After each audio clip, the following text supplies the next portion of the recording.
안녕하세요. 올해 베토벤 탄생 250주년을 기념해서 기획된 톡톡 클래식 위대한 작곡가 베토벤 이야기의 공연을 관람하시는 관객 여러분 진심으로 환영합니다. 오늘 공연의 해설을 맡은 조윤범입니다. 반갑습니다.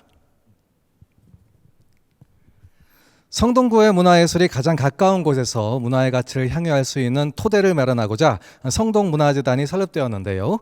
성동문화재단에는 왕십리역에 위치한 이곳 소월 아트홀과 뚝섬역에 위치한 성수 아트홀 두 곳의 공연장을 운영하면서 공연 예술 발굴 및 콘텐츠 확산을 위한 활동들을 펼쳐나가고 있습니다.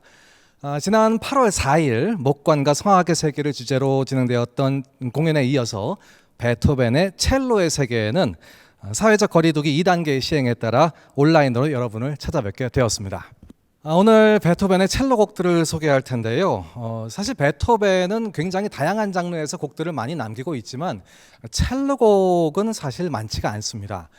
일단 첼로 협주곡이 없습니다. 첼로가 앞에서 연주하고 뒤에서 오케스트라가 반주하는 이런 형태의 협주곡이 없습니다. 바이올린 협주곡 1개 그리고 피아노 협주곡 5개 이상이 있고요. 하지만 첼로 협주곡은 작곡하지 않았습니다. 대신에 오늘 여러분께 들려드리는 첼로 소나타 5곡이 있고요. 그리고 또 같은 악기로 연주되는 첼로 변주곡이 3곡이 있습니다. 이 변주곡 3곡 중에서 한 곡도 오늘 직접 연주가 될 겁니다. 일단 오늘 첫 번째로 1번 소나타, 첼로 소나타 1번을 들으실 텐데요. 첼로와 피아노가 연주를 합니다. 그래서 공식적인 제목으로는 첼로와 피아노를 위한 소나타 1번이 되겠는데요.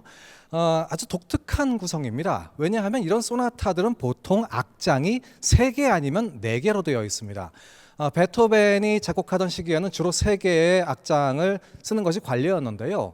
이상하게도 이 곡은 악장이 2개밖에 없습니다. 이 곡만 이런 건 아닙니다. 오늘 뒤에 연주되는 곡들도 그런 곡이 꽤 있습니다. 굉장히 특이한 구성이고요. 그 중에 1악장을 오늘 감상하실 텐데요. 이 1악장은 굉장히 길이가 긴 곡이지만 실제로 앞에 느린 전주가 있고 뒤에 빠른 멜로디가 나오는 그런 곡입니다. 26살에 작곡한 비교적 초기에 작곡된 곡입니다. 이 곡은 프리드리히 빌헬름 2세라는 왕 앞에서 연주하게 되는데요. 이분이 첼로를 잘하십니다. 그렇기 때문에 이분 앞에서 첼로 곡을 쓰고 연주를 한다는 것은 쉬운 일은 아닙니다. 모차르트도 이분을 위해서 첼로가 주가 되는 그런 곡을 헌정한 적이 있고요. 베토벤도 직접 자신의 친구와 함께 자기가 반주를 하고 첼리스트 친구가 연주를 하면서 연주했던 그런 곡입니다. 아주 아름다운 느린 전주를 가지고 있고요. 그리고 그 뒤에는 신나는 멜로디가 피아노가 먼저 등장하고 곧이어서 첼로가 따라서 연주하는 그런 아름답고 경쾌한 곡입니다. 오늘 연주할 아티스트를 소개하겠습니다. 첼리스트 홍은선 씨 그리고 피아니스트 유예리 씨의 연주로 감상하실 텐데요. 홍은선 씨는 13살에 금호와트홀 영재 콘서트로 데뷔하시고 독일 쾰른 국립음대 그리고 베를린 한스 아이슬러 국립음대를 졸업하셨습니다. 피아니스트 유예리 씨는 서울대학교 음악대학 헝가리 리스트 국립음악원 한글예술종합학교 반주과를 졸업하셨습니다. 두 분의 연주자를 모시겠습니다. 감사합니다.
첼로 소나타 1번 1악장 감상하셨습니다.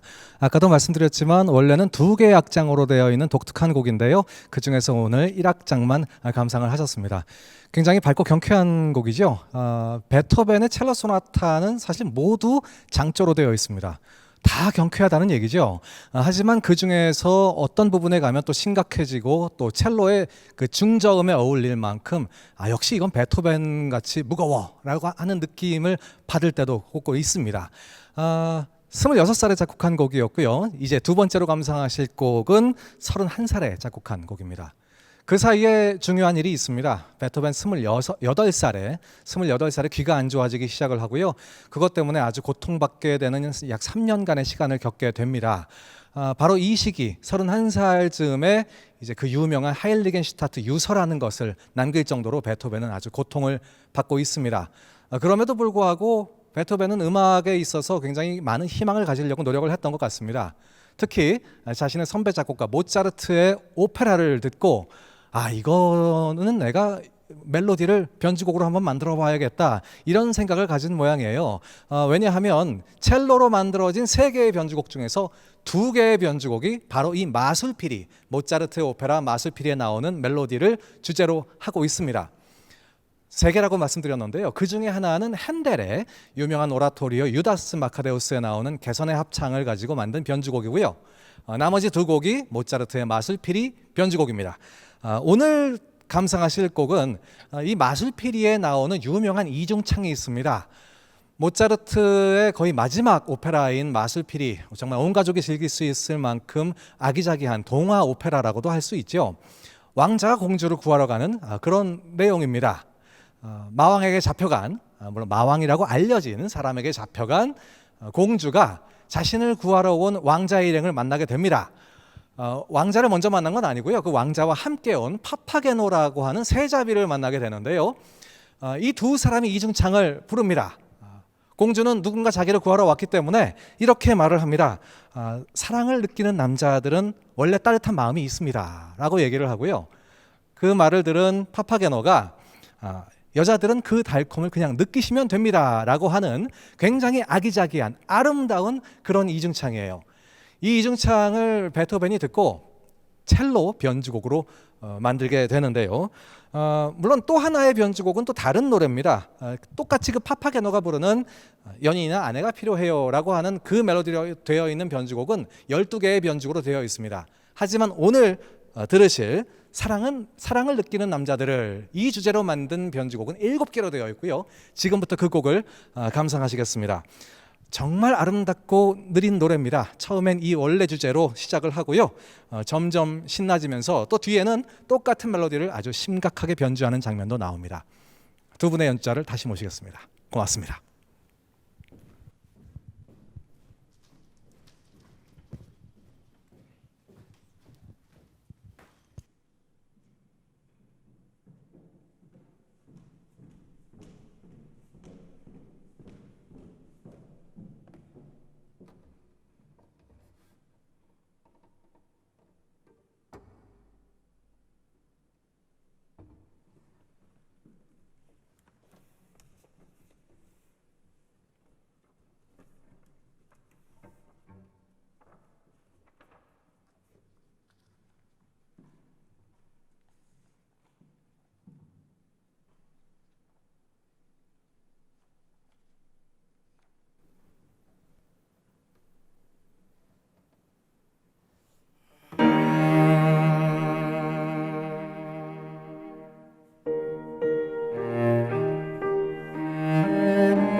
베토벤의 마술피리 주제에 의한 첼로 변주곡 중에서 사랑을 느끼는 남자들은이라는 변주곡을 감상하셨습니다. 모차르트 오페라 주제였죠. 마술피리 뭐 너무나도 재미있는 오페라이기도 하지만 특히 이 이중창이 매우 아름답습니다.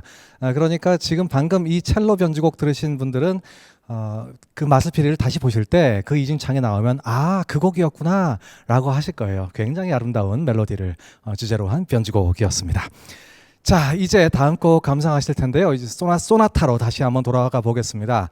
베토벤의 첼로 소나타 5곡 중에서 3번 감상하실 텐데요. 5개의 소나타 중에서는 가장 연주가 많이 되는 곡입니다. 아주 유명한 곡이고요. 37살에 작곡을 했고요. 드디어 전통적인 세계 악장으로 돌아갔습니다. 이 세계 악장 모두 감상하실 텐데요. 전통적이라고는 하지만 느린 악장은 없습니다. 이상하게도 다 빠른 악장 세계로 되어 있고, 하지만 각 곡의 각 악장의 이 전주들이 굉장히 느리기 때문에 이 첼로 중후한 베토벤의 중후한 느린 멜로디도 감상하실 수가 있습니다. 37살이라고 한다면 베토벤은 이미 교향곡을 4개를 썼고요. 그리고 현악사중주는 지금 중기 현악사중주를 쓰고 있습니다. 베토벤의 16개의 현악사중주 중에서 이 중기 현악사중주들은 매우 실험적이고 또 규모가 커지는 아주 걸작들을 남기고 있는데요. 그런 곡을 쓰던 시기였습니다. 테레제 말파티라는 여인과 연애를 했었습니다. 이분 자기가 좋아하는 그 여자분의 언니와 결혼하게 되는 남자가 있는데요. 그 남자분에게 헌정합니다.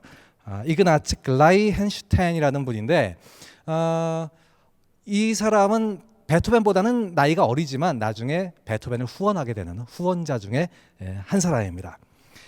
쓰던 당시, 실제로 이 곡을 쓰던 당시에는 다른 여자분과 연애를 하고 있었습니다.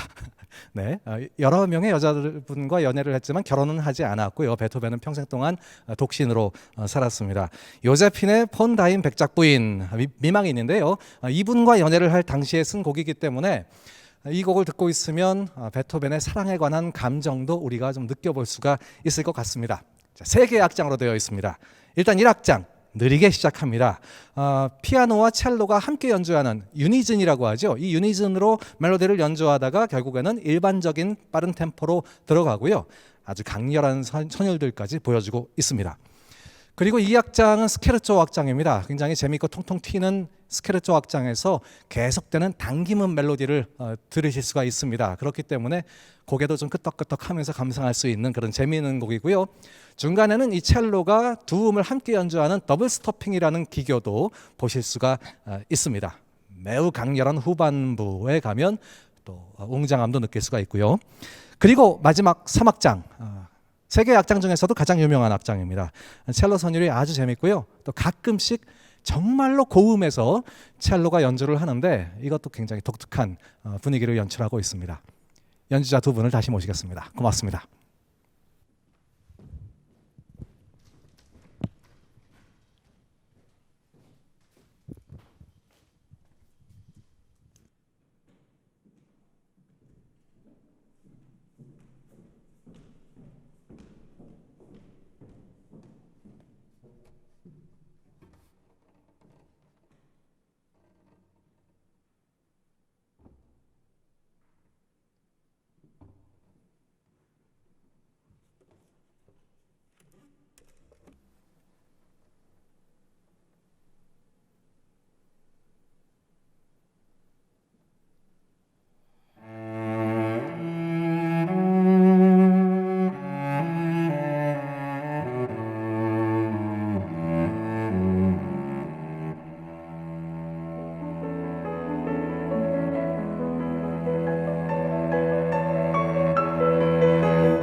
네, 감사합니다. 베토벤의 첼로 소나타 3번 전악장 감상하셨습니다.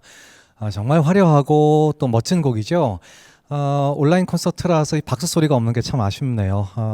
원래 공연에서 많은 관객들이 여기 오셨다면 정말 우레 같은 박수가 나올 만한 그런 곡이었습니다.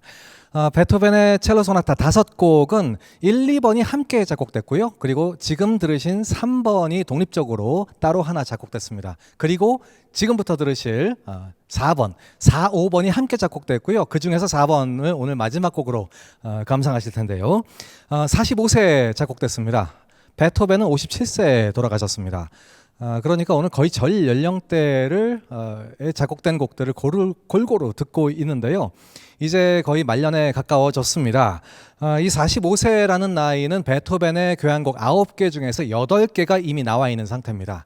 그리고 이제 한 개의 교향곡을 남기고 있고 그 교향곡 이후에는 후기 현악사중주라고 해서 5개의 현악사중주들을 마지막에 남기고 있는데요. 자, 8번까지 작곡됐습니다. 그리고 오페라 피델리오가 바로 이 시기에 나왔습니다. 베토벤은 오페라 딱 하나 쓰고 있습니다.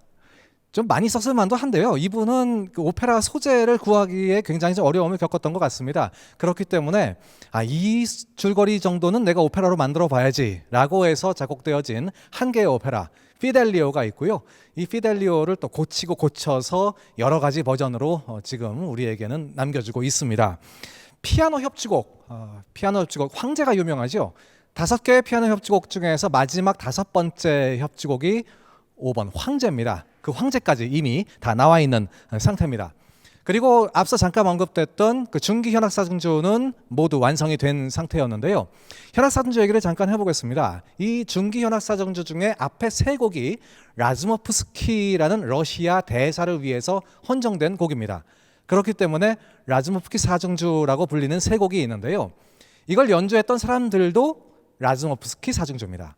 그러니까 그 라즈모프스키 대사의 후원을 받아서 만들어진 사중주단인데요. 이 사람들하고 굉장히 친한 관계를 유지했습니다. 그래서 베토벤이 여기 이 4명 중에서 첼리스트를 위해서 작곡을 했고요. 바로 그렇게 작곡된 곡이 지금 연주될 첼로 소나타 4번입니다. 갑자기 또 2개의 악장으로 줄었습니다. 왜 이렇게 자꾸 악장수를 줄였는지 모르겠습니다. 하지만 충분히 그 2개의 악장에서도 역시 느린 멜로디를 보여주고 있기 때문에 거의 이렇게 써도 충분히 다 보여줄 수 있을 것 같다라고 생각한 모양입니다. 또 2개의 악장이라고 해도 살짝 끊어지긴 하지만 거의 한 곡에 가깝습니다. 그렇기 때문에 부제로는 뭐 자유로운 소나타 이렇게 부르기도 하는데요. 물론 어쨌든 지금 공식적으로는 1, 2악장이 나눠져 있는 상태입니다. 에르데디 백작 부인에게 헌정한 곡이었고요. 그리고 이 곡을 쓰는 것은 아까 말씀드렸던 그 라즈노프스키 사중주단의 첼리스트를 위해서 썼던 곡입니다. 그 2사람이 나중에 약혼을 했다는 얘기가 있습니다. 자, 1악장 역시 느리게 시작해서 아주 깊이 있는 선율을 보여줍니다. 오늘 거의 전 연령대의 베토벤 곡을 감상하시기 때문에 앞서 들으신 곡보다 훨씬 더 깊이가 있어진 것을 직접 느낄 수가 있습니다. 그리고 이 악장은요, 저음에서 첼로가 코드를 연주할 때 피아노가 아주 미스테리한 음을 연주를 합니다. 묘한 분위기가 연출이 되고요. 그러다가 첼로가 고음에서 연주하기 시작할 때 정말 극도로 아름다워집니다. 내가 이 연주회를 보기 잘했구나 라고 생각하실 수 있는 그런 부분이라고 저는 생각합니다. 잠깐 되는 정적과 함께 이제 피날레로 들어가는데요. 이제 막 달려갑니다. 그러다가 군데군데 좀 심하게 멈춥니다. 그렇기 때문에 지금 집에서 보고 계시는 분들이 그래도 박수를 쳐주시려면 아마 이 부분들에서 실수 많이 하실 겁니다. 자주 나옵니다. 자주 박수를 칠 것 같은 부분이 나옵니다. 그러나 끝날 듯 하면서 끝나지 않고 마지막에는 정말 멋지게 또 끝내니까요. 실수하지 마시고요. 끝까지 기다리셨다가 박수 쳐주시기 바라겠습니다. 자, 이제 마지막 곡 첼로 소나타 4번 들으시겠습니다. 고맙습니다.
네, 고맙습니다. 오늘 공연 즐거우셨나요? 베토벤의 첼로 소나타 그리고 또 첼로 변주곡까지 이렇게 여러 곡을 함께 연주를 해주셨습니다. 첼리스트 홍은선 씨 그리고 피아니스트 유예리 씨의 연주로 감상하셨는데요. 흔치 않은 기회입니다. 이렇게 여러 곡의 첼로 곡을 한꺼번에 그것도 베토벤의 곡들만으로 구성된 연주회는 참 값진 것 같습니다. 다음 공연도 준비가 되어 있고요. 다음에는 이제 베토벤의 첼로가 아닌 바이올린 곡을 감상하실 건데요. 베토벤의 바이올린 소나타 10곡 중에서 아주 유명한 두 곡이 포함되어 있는 5번 베토벤의 바이올린 소나타 5번 스프링 소나타라고도 하죠. 봄 소나타가 준비가 되어 있고요. 그리고 또 9번 크로이처 소나타 또 그 사이에 있는 8번도 준비되어 있습니다.